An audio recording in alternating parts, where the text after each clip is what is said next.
I throw up way more than any person should. I thought about food constantly.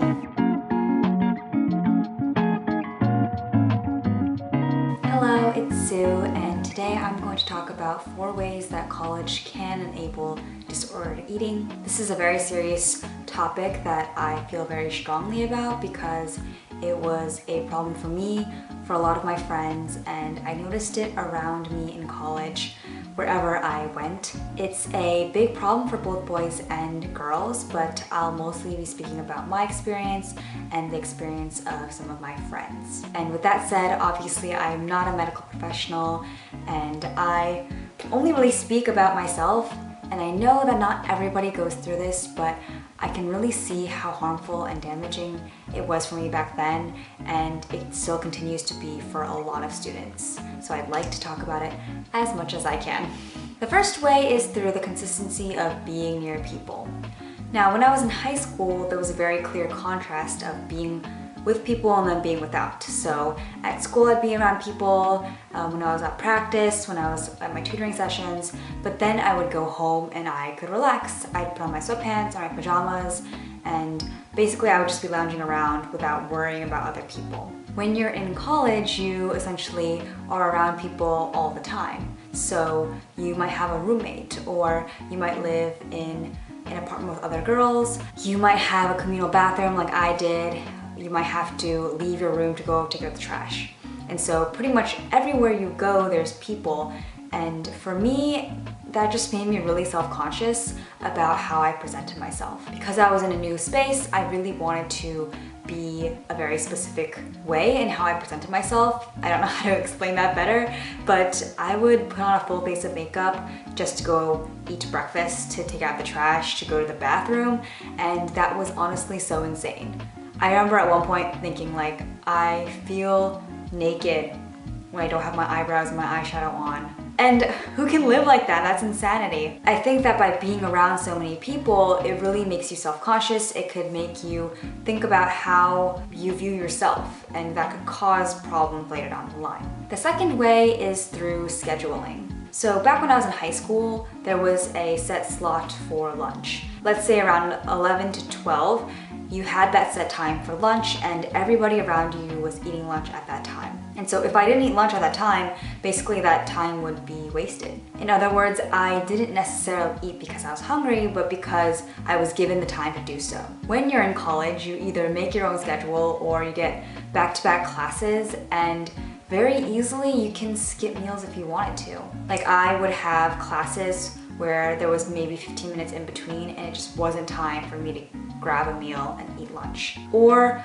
I would just not leave my room all day because I was studying and I didn't want to go out and grab lunch. I also remember there were late nights at the library where I thought, you know, I could have like a cup of noodles or I could just eat nothing. What do I want to do? Those are my options. There was this one really bad time in sophomore year where I didn't have a lot of dining hall passes, and anytime I went to the dining hall and I thought, I just have to eat as much as I possibly can right now just to get the value of this dining hall pass. Or I would say to myself, I don't want to leave whatever I'm doing later, whether it's studying at the library or going to club meetings or hanging out with my friends. I don't want to bother that time by trying to eat, so I'm just gonna binge eat right now at the cafeteria. Looking back, I can't believe I didn't see how problematic that was. And I would ask my friends about it, and they sometimes did things like that too. And just because it was sort of normalized around the people around me doesn't necessarily mean it was healthy. And I'm really upset that I didn't see it at that time. The third way is through budgeting and money. It's common knowledge that college kids are just very, very broke. If you have to choose between, you know, having a social life or getting a textbook and having a hearty meal, I mean, what are you gonna choose? It's very different depending on what your situation is. There was one time where I didn't budget my month correctly and I had to borrow some money to get groceries. Luckily, that wasn't a dire situation and I had money later and it wasn't a problem. I paid her back. But I know for a lot of students that it's not that easy and it's not a situation that they can get out of really quickly. A lot of students have food insecurity on campus. Just because you're a student doesn't mean that you have all the money to be eating all the time. And for colleges, it's really hard to admit they have that problem because it looks really bad for them. It's really embarrassing for admin to say that our students are getting education but not eating. The consequence is ultimately a lot of students have problems and bad relationships with food, and it's really hard to fix. And the last thing is freshman 15. Now, we've all heard of it, and maybe we've all been there. I know for me, when I first became a freshman, from August to October, which was like 2.5 months maybe, I gained 20 pounds. It was insane. It was the largest I'd ever been.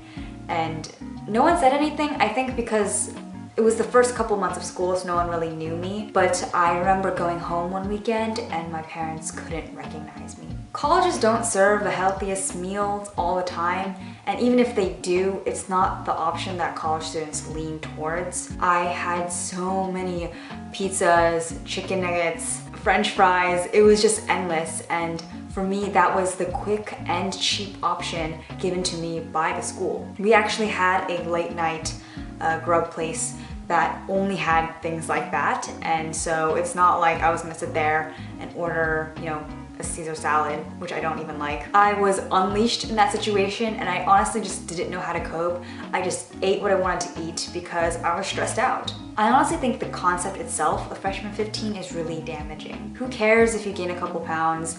Who cares if your body changes? You're in a completely new environment, so of course things are gonna change. To think of freshman 15 as a curse as opposed to a natural happening can be really harmful and can cause a lot of anxious thoughts. I honestly could go on and on about this. A lot of things contribute to this environment. Social media, toxic gym culture, dress codes. Overall, there is just so much that can be done in the college space to help alleviate college students and young adults in general. I know that in this video I haven't mentioned any solutions because honestly, I don't know of any solutions. When I was in college and I was going through all of this, I was really embarrassed about the problems that I had. I never brought it forward. I never talked about it. Even if I talked about it with my friends who I was really close with, it was very brief because it seemed like that was normal. I'm hoping to normalize conversations about this because it's something we can actively do to help change that sphere. In school, I was having indigestion, stomach pains. I threw up way more than any person should, and I thought about food constantly. I hope that there are ways and outlets for students and young adults as a whole in reducing these issues so that we can have healthy relationships with food. Let me know what you think I may have missed. I'm open to hearing opinions. Hopefully nothing mean because this conversation can be really personal and sensitive to a lot of people, but I'd like to hear what your thoughts are. Thanks for watching, and I'll see you guys in the next one.